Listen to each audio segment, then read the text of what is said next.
पहले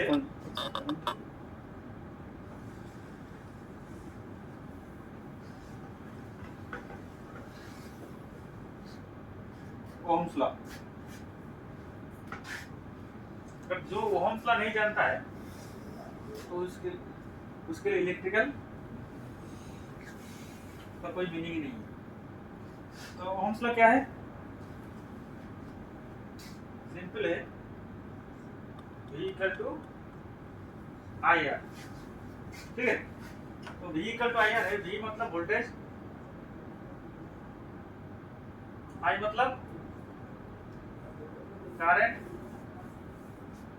ये हो गया रेजिस्टेंस।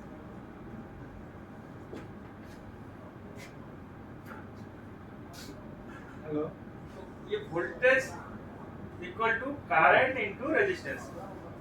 तो वोल्टेज का यूनिट क्या है? वोल्ट। हाँ हाँ करंट का यूनिट क्या है? हाँ, एम्पियर।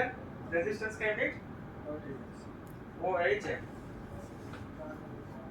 तो मिस्टर ओहम ये लॉ बनाया था, उसका नाम अनुसार रेजिस्टेंस का यूनिट ओहम्स रखा गया है।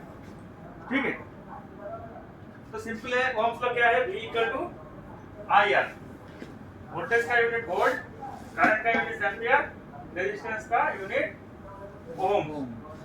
ठीक है, तो पहले हम लोग रेजिस्टेंस क्या है ये तुमको जानना पड़ेगा।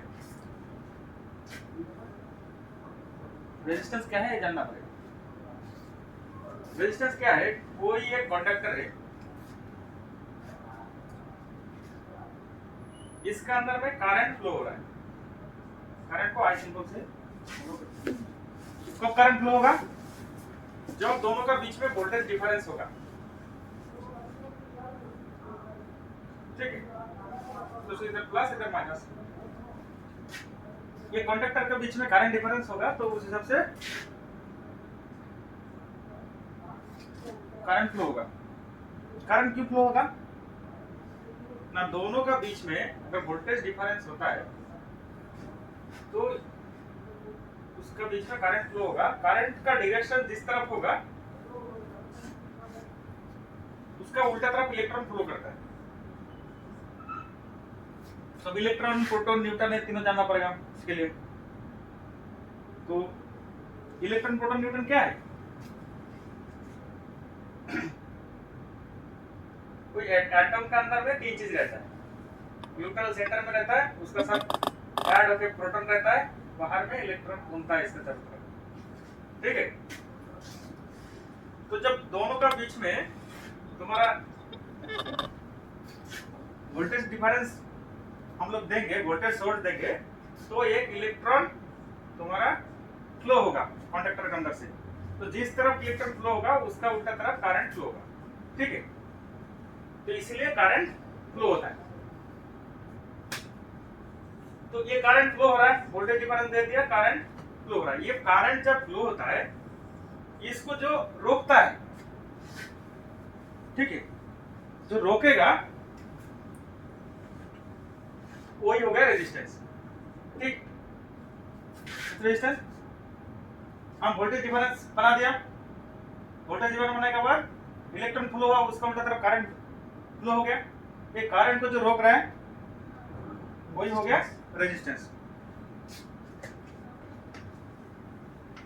तो ये तीनों चीज को पता चल गया, वोल्टेज क्या है, करंट क्या है, रेजिस्टेंस क्या है। ठीक है, अब हमारा है वोल्टेज।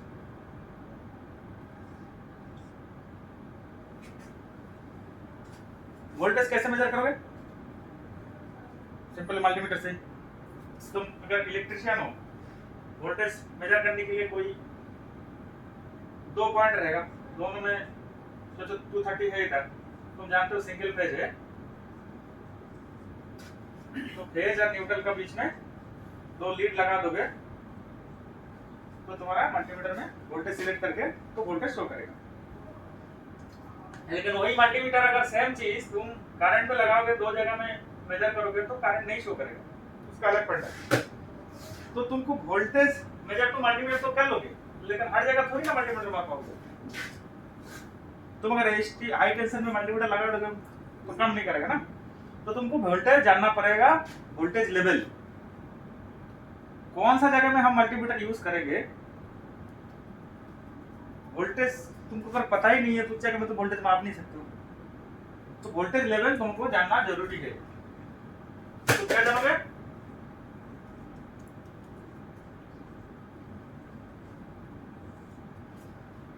तो वोल्टेज लेवल क्या क्या है।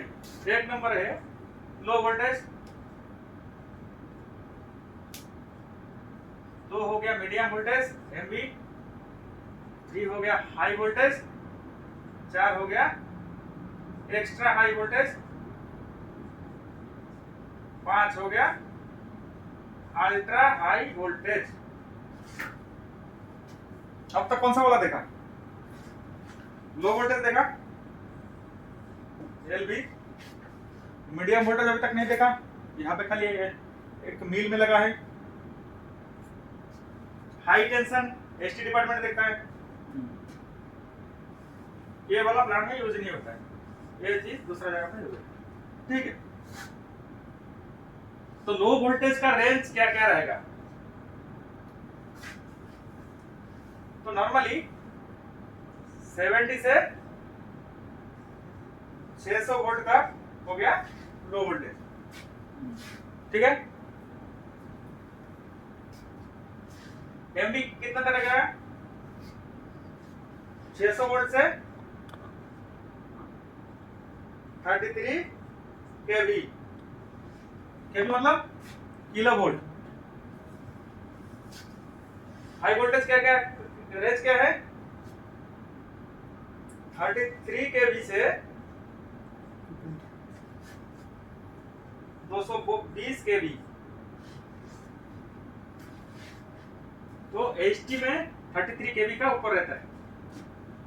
ठीक है, यही वाला मेनली प्लांट में यूज होता है, आगे वाला प्लांट में इतना यूज नहीं होता। ठीक है, अभी ये वाला भी जान लेते हैं, लीक अगर दिए है तो एक्स्ट्रा हाई वोल्टेज भी जान लेते हैं कितना रेंज है। इसका रेंज है 220 केवी से 760 केवी।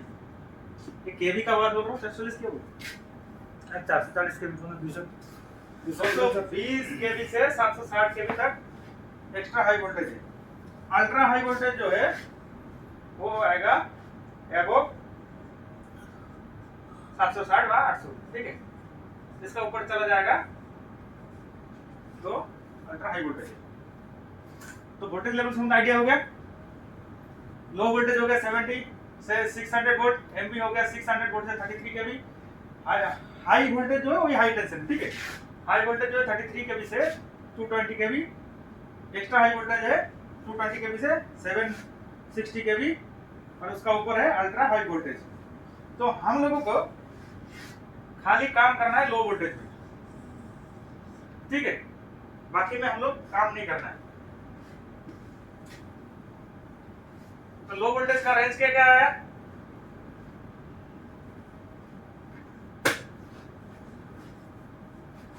एलवी का रेंज 70 से 600 वोल्ट।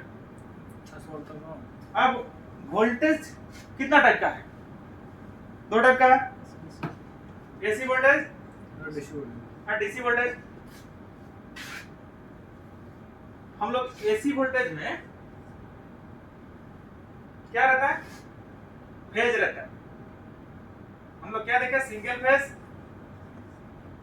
3 फेज। डीसी में क्या देखा, 2 लीड प्लस और माइनस।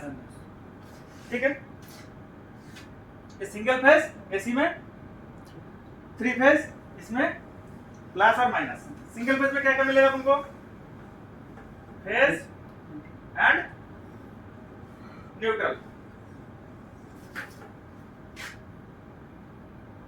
3 फेज में क्या मिलेगा, 3 ठो फेज प्लस 1 न्यूट्रल। ठीक है, ये 1 फेज 1 न्यूट्रल, एंड 3 ठो फेज न्यूट्रल। इसमें तो प्लस माइनस दोनों मिलेगा। अब इसको लीड हिसाब से हम लोग देखते हैं। ठीक है, सिंगल फेज देखेंगे।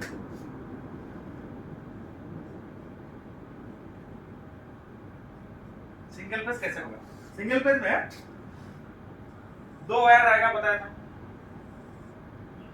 एक फेज एक न्यूट्रल।